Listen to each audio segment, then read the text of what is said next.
आपली संस्कृती, आपले संस्कार सदा राहू दे आपल्या सोबत।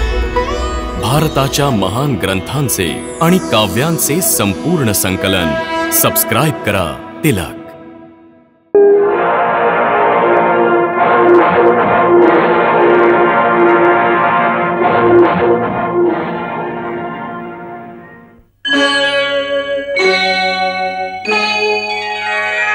कृष्णा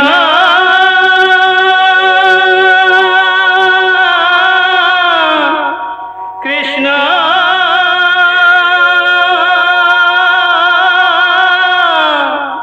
हरे कृष्णा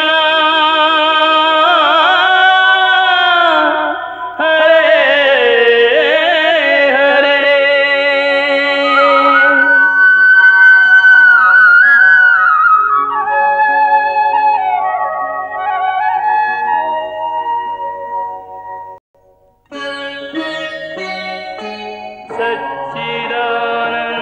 सच्चिदानन्दरूपाय विश्वोत्पत्त्यादिहेतवे तापत्रयविनाशाय श्रीकृष्णाय वयं नमः।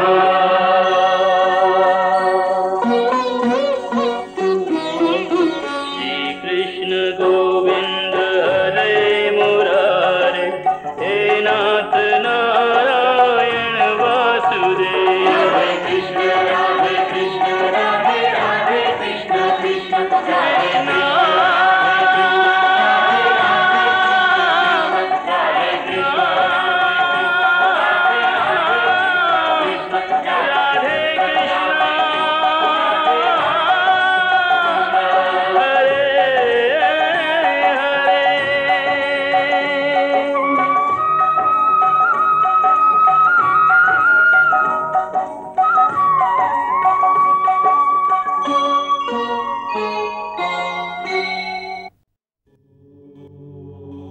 ज्या काळामध्ये भगवान श्रीकृष्ण पृथ्वीवर आपली लीला दाखवत होते, त्या काळात आकाशातून पृथ्वीच्या आजूबाजूला एक दिव्य छटा दिसत असे। जसजसा पृथ्वीवर काळ पुढे सरकत होता, तसतसे भगवान श्रीकृष्ण आणि त्यांचे जुने स्नेही अर्जुनाच्या प्रथम भेटीची वेळ जवळ येत होती।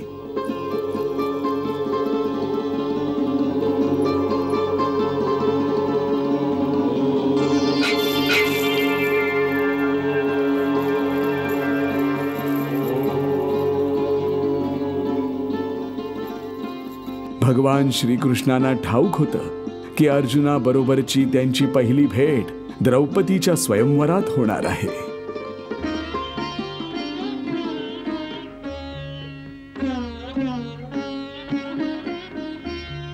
वास्तविक पाहता द्रौपदी ही कुणी सामान्य स्त्री नव्हती, तर ती एक दिव्य कन्या होती, जी यज्ञकुंडातून उत्पन्न झाली होती।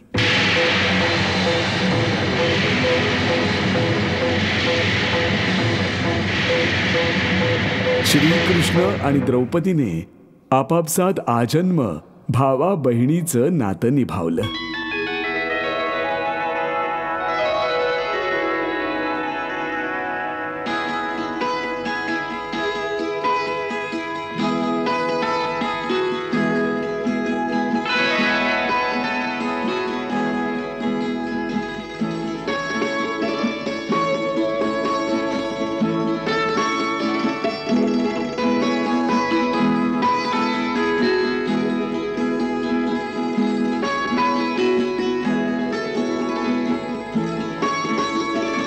त्यामुळे जेव्हा जेव्हा द्रौपदीवर काही संकट ओढवलं, तेव्हा मदतीसाठी तिने केवळ श्रीकृष्णांनाच हाक मारली आणि प्रत्येक वेळी श्रीकृष्ण तिच्या रक्षणासाठी आणि मदतीसाठी बाकी सर्व काम सोडून तत्काळ धावत येत असत। म्हणून द्रौपदीच्या आयुष्यात श्रीकृष्णाचं आणि श्रीकृष्णाच्या आयुष्यात द्रौपदीचं अतिशय महत्त्वाचं स्थान आहे। पुराणात अशा 5 स्त्रियांचं वर्णन आहे ज्यांना स्त्री जातीचं भूषण मानलं जातं, ज्या सगळ्यांसाठी वंदनीय आहेत. द्रौपदीची गणना त्याच 5 स्त्रियांमध्ये होते ज्यांना पंचकन्या म्हटलं जातं. अहिल्या, द्रौपदी, तारा, कुंती, मंदोदरी तथा पंचकन्या स्मरेत नित्यम महापातकनाशनम. या पंचकन्यांची नावं प्रातःकाळी स्मरण केल्याने महापातकांचा नाश होतो. पहिली अहिल्या म्हणजेच गौतम ऋषींची पत्नी.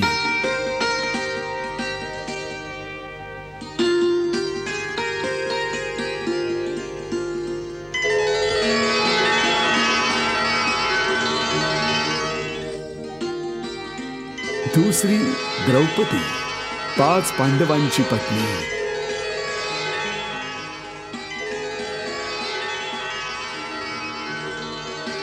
त्यानंतर तारा, वानरराज वालीची पत्नी.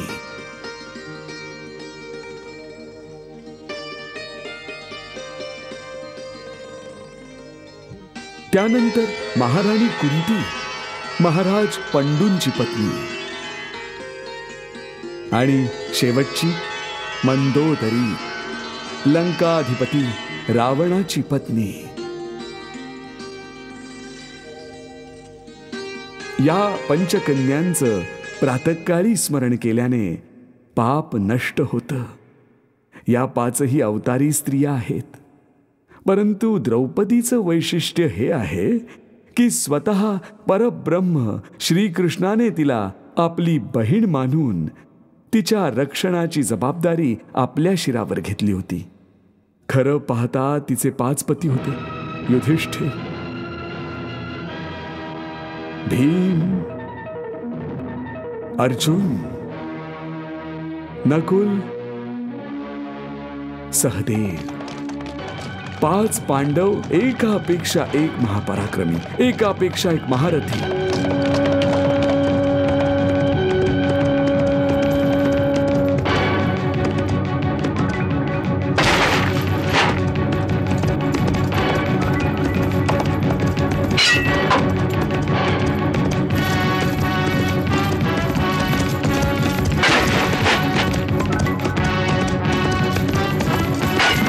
पाचही जण देवांचे पुत्र.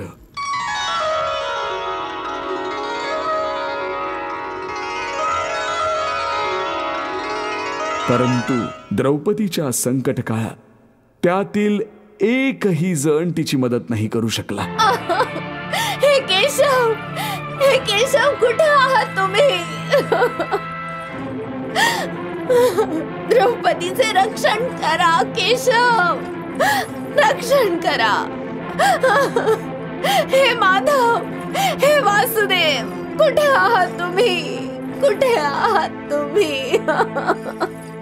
त्यावेळी केवळ श्रीकृष्णच तिच्या मदतीसाठी धावून आले.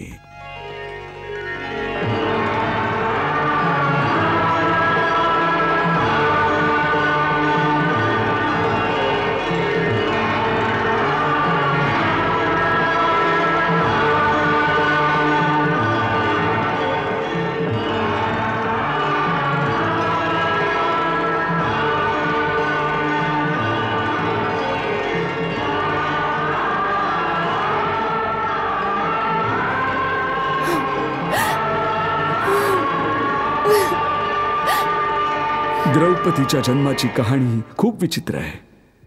द्रौपदीचे पिता महाराज द्रुपद आणि गुरु द्रोणाचार्य लहानपणी एकाच गुरूंच्या आश्रमात शिकत होते.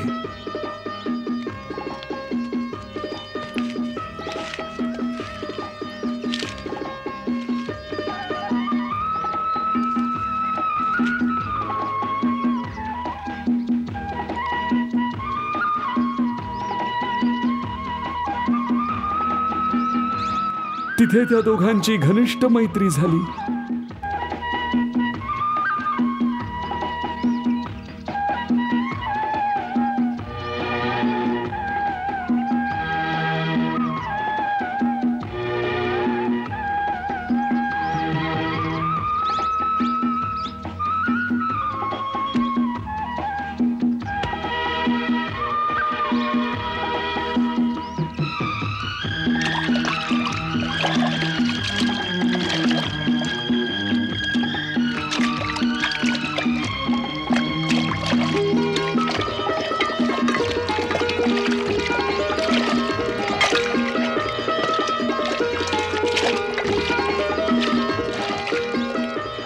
आणि जसा काळ पुढे सरकला आणि ते दोघे मोठे झाले तेव्हा द्रुपद पांचाल देशाचा राजा झाला.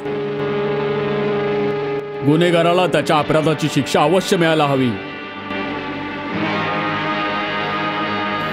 यांना 2 वर्ष कैदेत ठेवा. घेऊन जा यांना.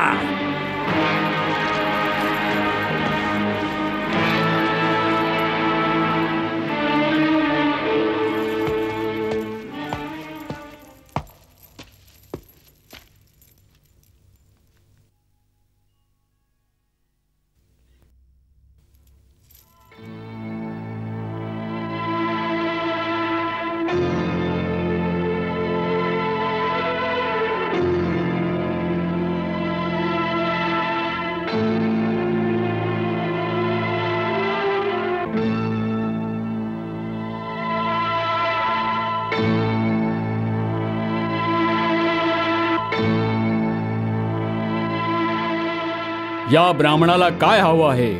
हा सांगत आहे की हा आपला परममित्र आहे. आपल्याला भेटूनच सांगेल त्याला काय हवं आहे ते. मित्र आणि आमचा? होय, मित्र आणि खूप जुना मित्र. मला हेच अपेक्षित होतं की तू मला ओळखणार नाहीस. जुनी गोष्ट आहे. तुला कदाचित विस्मरण झालं असावं. मला तर विस्मरण झालंच नाहीये. हो, पण तुझी तरी मती भ्रष्ट झाल्यासारखी वाटतेय. कारण तुला हे जराही भान नाही की एका राजाला तू म्हणून संबोधलं जात नाही, आपण म्हटलं जातं. राजाबरोबर संवाद साधण्याचा एक शिष्टाचार असतो. परंतु राजन, मित्रांमध्ये शिष्टाचाराची कुठलीही भिंत नसते.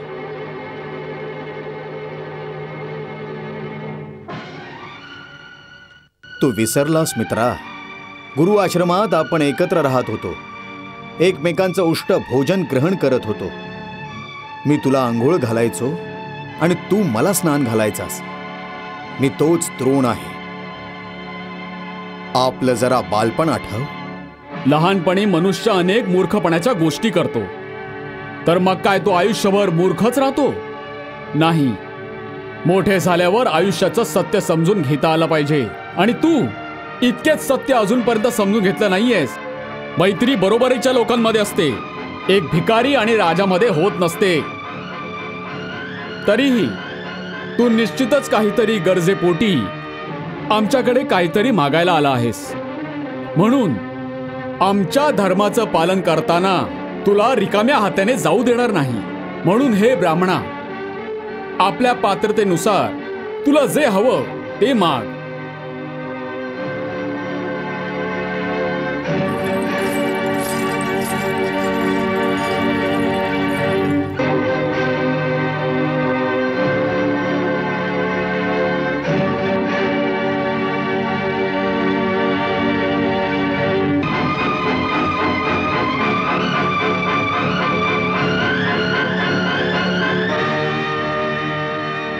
जी वस्तू तू मागशील तीच वस्तू आम्ही तुला दान करू.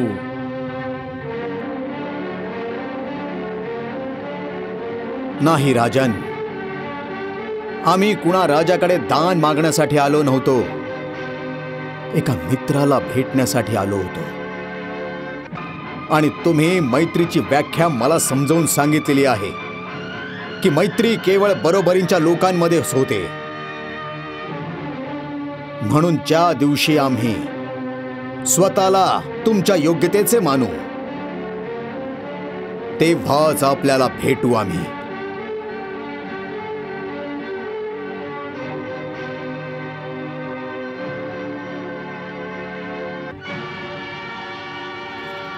आमच्या योग्यतेचा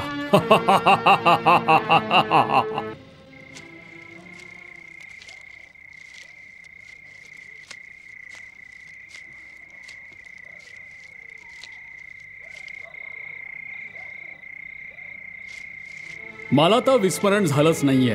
हो, पण तुझी तरी मती भ्रष्ट झाल्यासारखी वाटतेय. कारण तुला हे जराही भान नाही की एका राजाला तू म्हणून संबोधलं जात नाही, आपण म्हटलं जातं. राजाबरोबर संवाद साधण्याचा एक शिष्टाचार असतो. लहानपणी मनुष्य अनेक मूर्खपणाच्या गोष्टी करतो, तर मग काय तो आयुष्यभर मूर्खच राहतो? नाही. मोठे झाल्यावर आयुष्याचं सत्य समजून घेता आलं पाहिजे. आणि तू इतकेच सत्य अजूनपर्यंत समजून घेतलं नाहीयेस. मैत्री बरोबरीच्या लोकांमध्ये असते, एक भिकारी आणि राजामध्ये होत नसते. मैत्री बरोबरीच्या लोकांमध्ये असते, एक भिकारी आणि राजामध्ये होत नसते. मैत्री बरोबरीच्या लोकांमध्ये असते, एक भिकारी आणि राजामध्ये होत नसते.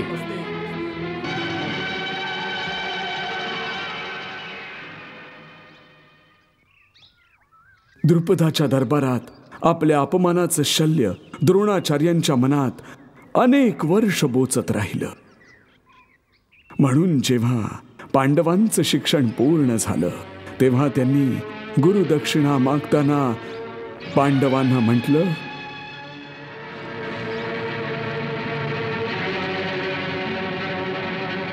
माझी गुरुदक्षिणा केवळ एकच आहे की पांचाल देशाच्या खमेंडी राजा द्रुपदला बांधून माझ्या समोर जिवंत उभं करा तुम्ही.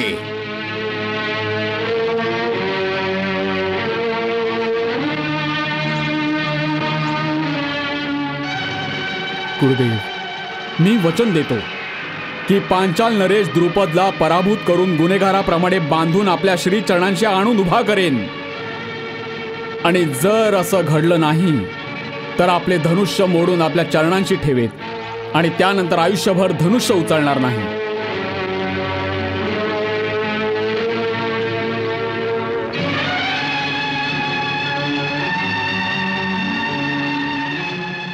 मला आशीर्वाद द्या आचार्य. विजयी भव.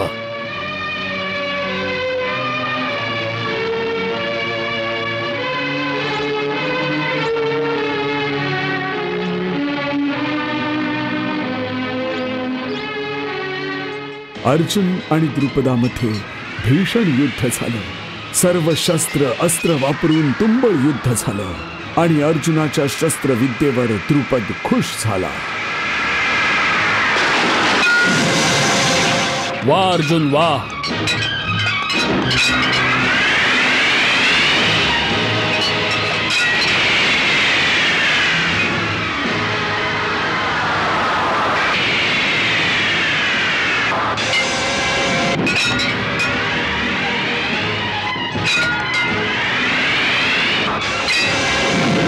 माझ्या या अस्त्राला नष्ट करणाऱ्या या संसारामध्ये परशुराम व्यतिरिक्त कोणीही नव्हता.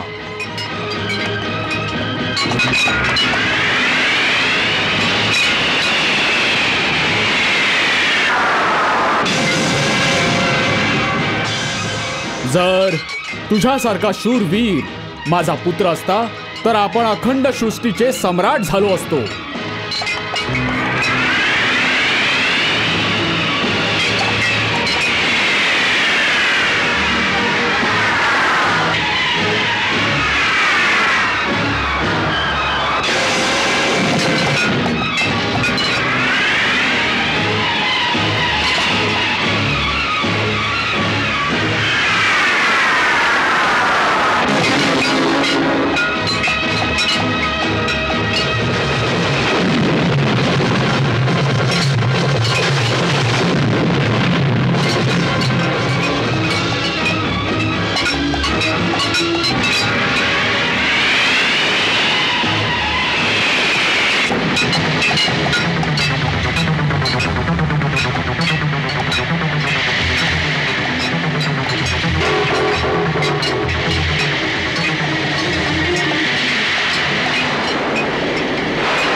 राजा द्रुपद, तू युद्ध हरला आहेस.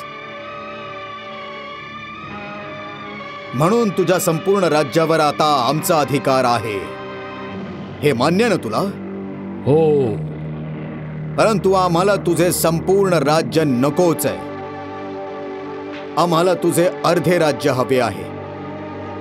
बाकी अर्धे राज्य आम्ही तुला परत करू. तुला मान्य आहे ना? हो. याचा अर्थ जाणतोस? अर्ध्या पांचाल देशाचे राजे आम्ही आहोत आणि अर्ध्या पांचाल देशाचा राजा तू आहेस. मान्य आहे ना? हो. याचा अर्थ असा आहे की आज आपण बरोबरीचे झालेलो आहोत.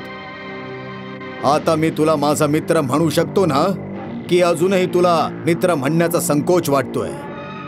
आता आणखी लाजू नकोस मित्रा.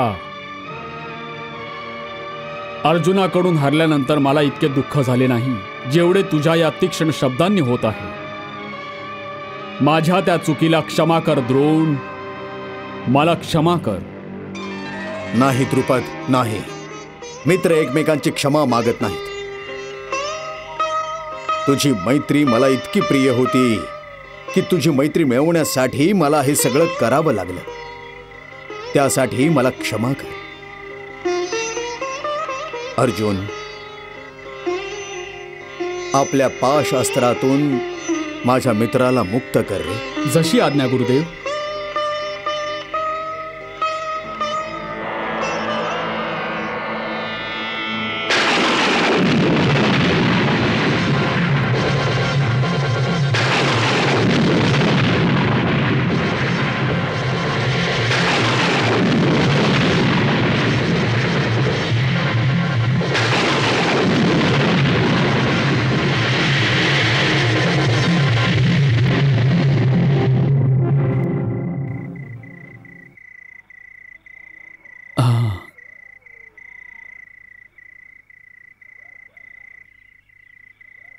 मित्रा,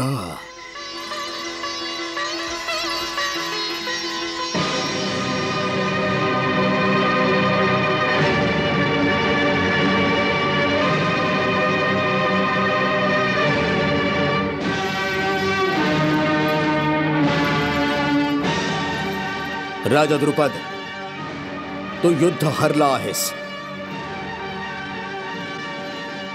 म्हणून तुझ्या संपूर्ण राज्यावर आता आमचा अधिकार आहे, हे मान्य आहे ना? परंतु आम्हाला तुझे संपूर्ण राज्य नको आहे. आम्हाला तुझं अर्ध राज्य हवं आहे. बाकी अर्ध राज्य तुला आम्ही परत करू. याचा अर्थ असा आहे की आज आपण बरोबरीचे झालेलो आहोत. बरोबरीचे झालेलो आहोत. बरोबरीचे झालेलो आहोत.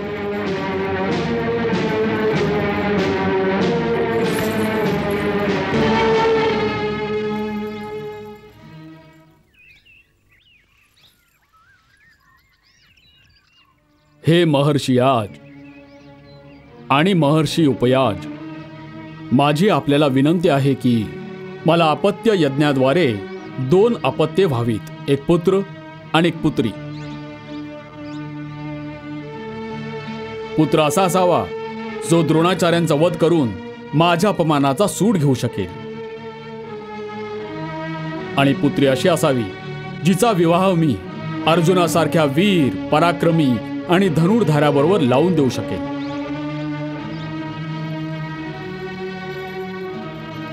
महात्मा यज आणि उपयज मोठे सिद्ध पुरुष होते. त्यांनी यजमानांच्या सांगण्यावरून एक असा यज्ञ पूर्ण केला ज्यामुळे त्यांच्या दोन्ही इच्छा पूर्ण झाल्या.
हे द्रुपद, हा राजपुत्र तुझ्या कुळाचे यश वाढवणारा असेल. तुझ्या इच्छेनुसार या महाबली राजपुत्राचा जन्म द्रोणाचार्यांचा वध करण्यासाठी झाला आहे. आता बघ, तुझी कन्या ही अग्नीमधून बाहेर येत आहे.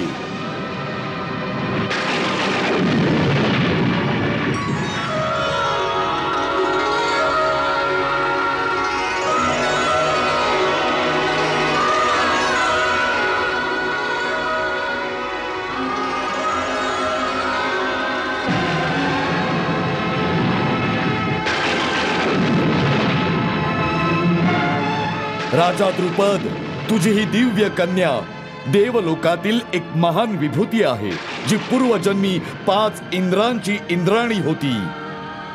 तिचा जन्म या पृथ्वीवर अहंकारी आणि अभिमानी क्षत्रियांचा संहार करण्यासाठी झाला आहे.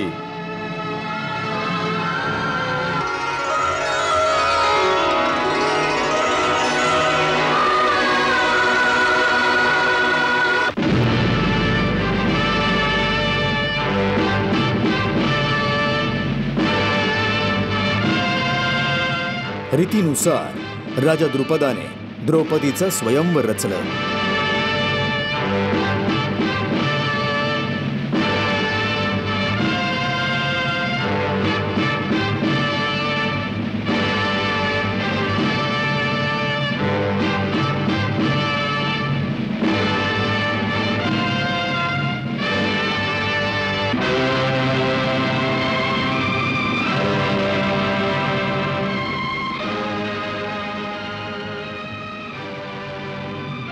या स्वयंवराला आर्यवर्तातील अनेक राजे उपस्थित होते. राजा भगदंत, चेकितान, शिशुपाल, कर्ण, जरासंध, दुर्योधन, शल्य आणि शकुनी इत्यादी राजे उपस्थित होते. आणि या स्वयंवरात पांडव वीर देखील ब्राह्मणांच्या वेशामध्ये आले होते.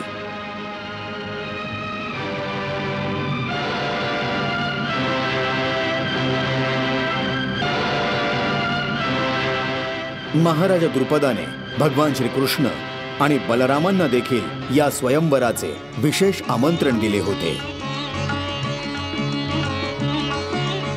द्वारकाधीश श्रीकृष्णाचा विजय असो! द्वारकाधीश श्रीकृष्णांचा विजय असो! द्वारकाधीश श्रीकृष्णांचा विजय असो! द्वारकाधीश श्रीकृष्णाचा विजय असो! द्वारकाधीश श्रीकृष्णांचा विजय असो! द्वारकाधीश श्रीकृष्णांचा विजय असो!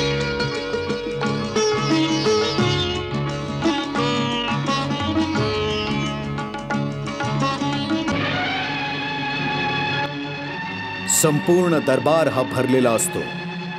राजे महाराजे या स्वयंवरासाठी उपस्थित असतात. भव्य असा सोहळा सुरू झालेला असतो.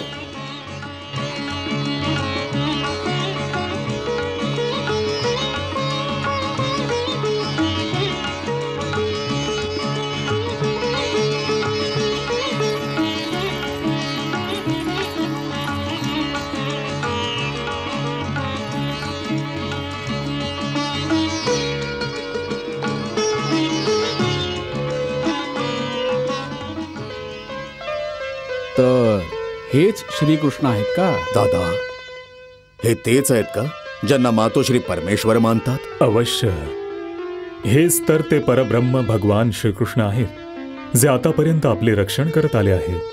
तुम्हाला एवढा विश्वास कसा की हेच खरोखर परब्रह्म भगवान आहेत? कारण आपल्या मातोश्री सत्यवचनी आहेत. त्या आजवर कधीही खोटं बोलल्या नाही, म्हणून त्यांना वाक्सिद्धी प्राप्त झाली आहे. म्हणजेच त्यांच्या तोंडून निघालेले प्रत्येक वचन सत्यच असेल.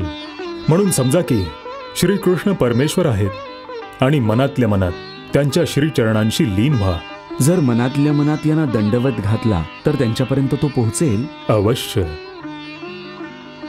श्रीकृष्णाय नमः, श्रीकृष्णाय नमः.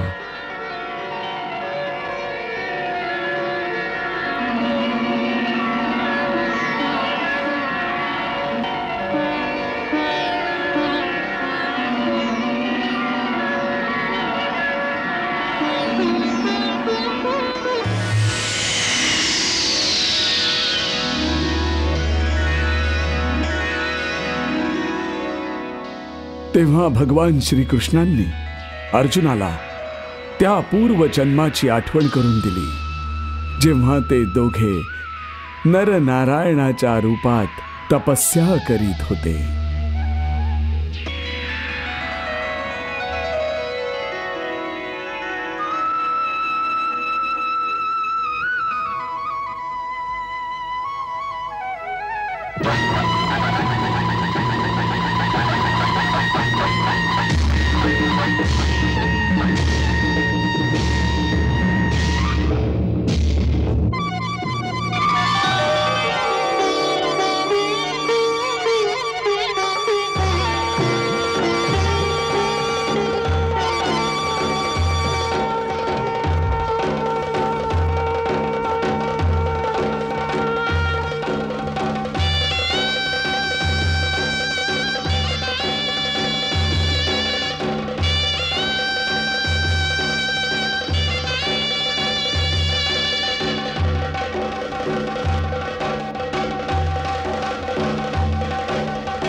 माझ्या पुत्री द्रौपदीच्या स्वयंवरामध्ये आलेल्या राजा आणि सम्राटांचे पांचाल जनपदांकडून स्वागत आहे. आमच्या निमंत्रणावरून यदुनाथ श्रीकृष्ण आणि बलरामही आले आहेत. आम्ही त्यांचेही स्वागत करतो. युवराज दृष्टद्युम्न या सभेमध्ये आलेल्या वीर नरपतींना स्वयंवराच्या अटी समजावून सांगतील. आर्यवर्तातील 16 राज्यातून आलेले नरपती आणि राजे सम्राट काळजीपूर्वक ऐका. आमचे पूज्य पिताश्री पांचाल नरेश महाराज द्रुपदांनी माझी बहीण द्रौपदीसाठी स्वयंवर सभेचे आयोजन केले आहे. त्यामुळे राजकुमारी त्याच योद्ध्याला आपला वर म्हणून स्वीकारेल जो या लक्ष्य भेदाच्या परीक्षेत उत्तीर्ण होईल. त्याकरिता लक्ष्याच्या खाली 5 बाण ठेवण्यात आले आहेत. जो वीर नरेश या 5 बाणांनी लक्ष्याच्या वर फिरणाऱ्या चक्राच्या मध्यभागी व लटकणाऱ्या माशाच्या डोळ्यात बाण मारेल, आमची बहीण त्याच्याच गळ्यात वरमाला घालेल.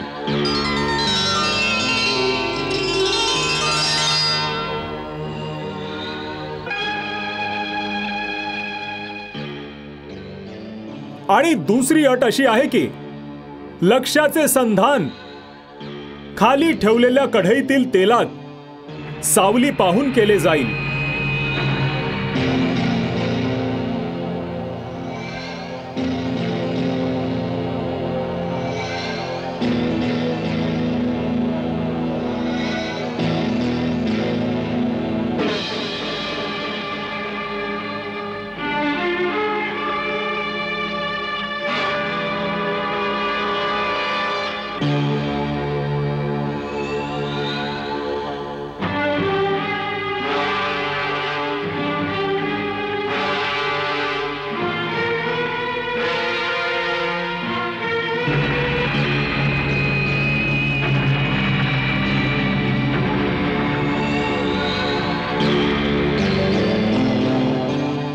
युवराज दृष्टद्युम्नने आमच्या अटी सांगितलेल्या आहेत.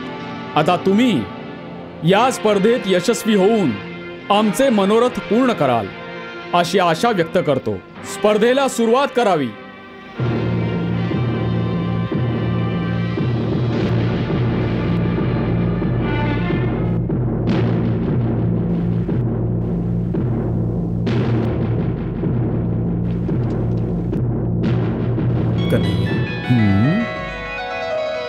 तू तर म्हणत होतास की पांडव या सभेतच भेटतील. पाहत राहा बलराम दादा, पांडव देखील इथेच कुठेतरी असतील. ते आपोआप समोर येतील.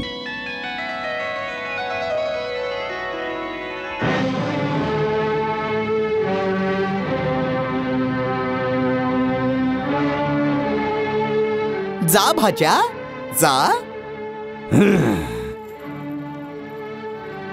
कौरव कुल दिवाकर, वीर शिरोमणी हस्तिनापुर नरेश, धृतराष्ट्रांचे पुत्र दुर्योधन.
हा भाच्या हा.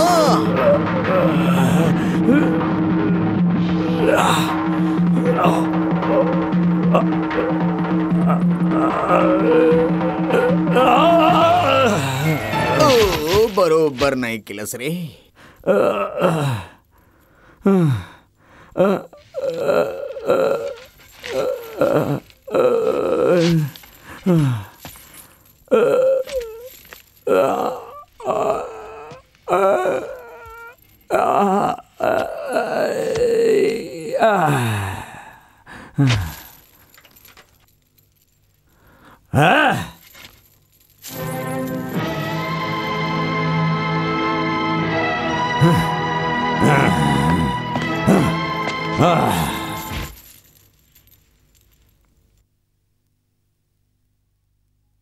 सम्राट जा.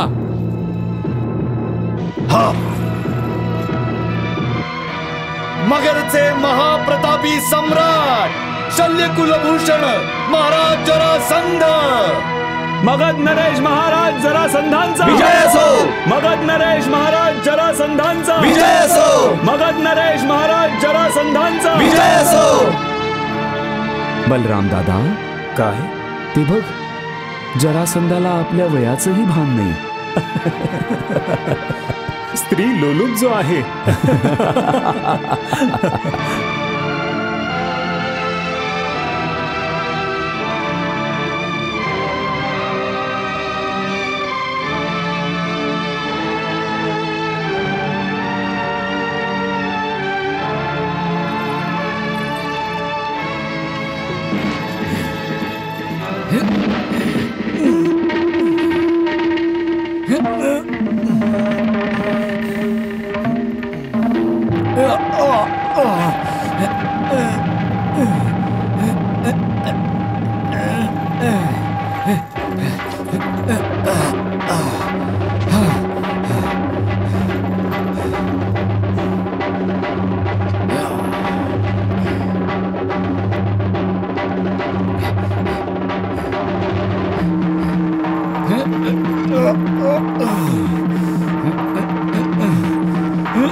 अंग देशाचे राजे आणि हस्तिनापुराचे युवराज दुर्योधनाचे परममित्र महाराज कर्ण.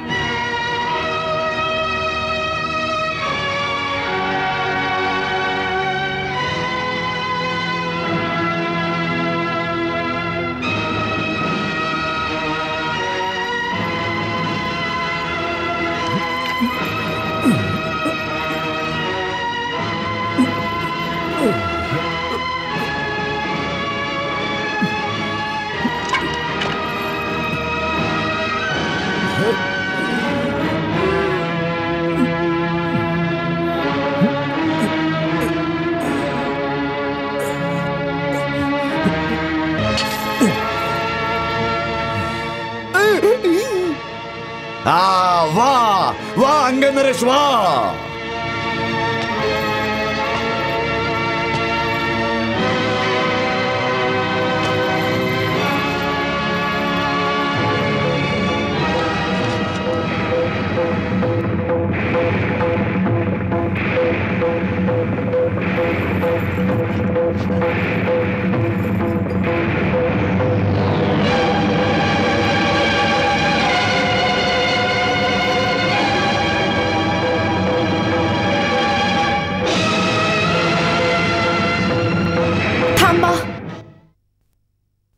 सर्व सम्राट, क्षत्रिय राजे आणि ब्राह्मणांच्या सभेत मी एका सूतपुत्राशी विवाह करण्यास नकार देते.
वाह.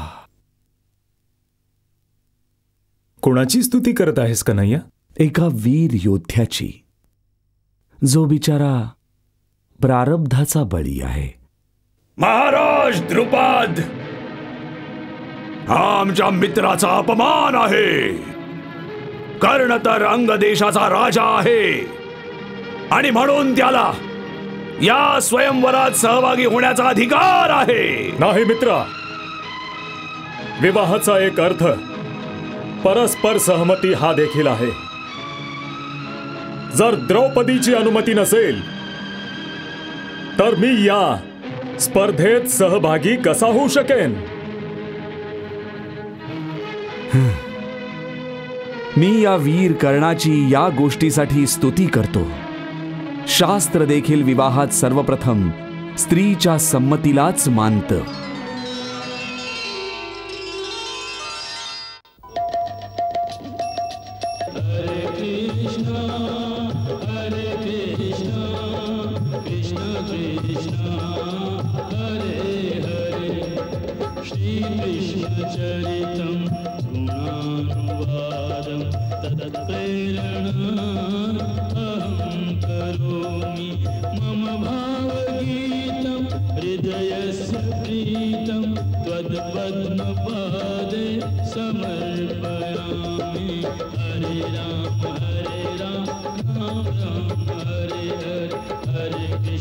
Hare Krishna, Krishna Krishna,